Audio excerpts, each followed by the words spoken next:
रत्नागिरी सिंधुदुर्ग लोकसभा मतदारसंघामध्ये प्रचार अंतिम टप्प्यामध्ये आलाय। लोकसभा मतदारसंघामधील प्रचारासाठी मुंबईकर कोकणामध्ये गेलेत। 7 मे रोजी रत्नागिरी सिंधुदुर्ग लोकसभा मतदारसंघामध्ये मतदान पार पडणार आहे। मुंबई गोवा महामार्गावरनं या साऱ्याचा आढावा घेतलाय आमचे प्रतिनिधी राजन चव्हाण यांनी। बघूया। मध्ये आता प्रचार अंतिम टप्प्यामध्ये येतोय। पाहायला गेलं तर 7 मेला रत्नागिरी सिंधुदुर्ग लोकसभा मतदारसंघामध्ये मतदान आहेत।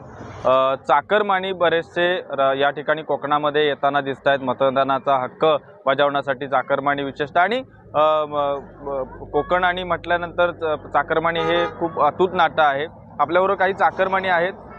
काय सांगाल, आपल्याकडे भेटते आपल्या मतदारसंघामध्ये 7 तारखेला या ठिकाणी मतदान होत आहे। तुम्ही मुंबईतून आलात, काय सांगाल? मी डोंबिवलीवरून आलोय खास मतदानासाठीच आणि आपल्या सुट्ट्या मे महिन्याच्या लागतातच त्या एन्जॉय करण्यासाठी। किती दिवसाचा मुक्काम असणार आहे? तरी आमचा आता गावपूजा वगैरे असते त्याच्यामुळे 10 दिवस तरी आम्ही गावीच आहोत। आपण पाहत असाल तर रत्नागिरी सिंधुदुर्ग लोकसभा मतदारसंघामध्ये ज्या पद्धतीचं राजकारण, ज्या पद्धतीचा प्रचार चालू आहे, काय म्हणजे आपण भूमिका आपली नक्की काय? भूमिका म्हणजे आता राजकारणाबद्दल काय एवढं काय सांगू शकत नाही, पण आपला हक्क बजावण्यासाठी गावी यायचं तेवढं आपलं कर्तव्य आहे। आपण हा कितवं साधारण आपलं हे मतदान आपण करणार? माझं आता कमीत कमी 10वं असेल हे मतदान। हो।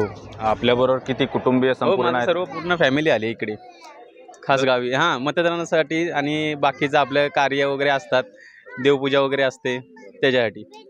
तर पाहायला गेलं तर एकंदरीतच कोकण आणि चाकरमानी हे जवळचं आणि अतूट नातं आहे।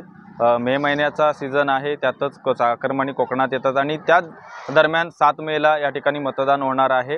उत्स्फूर्त अशी प्रतिक्रिया आपल्याला या ठिकाणून मिळालेली आहे। राजन चव्हाण, पुढारी न्यूज, रत्नागिरी।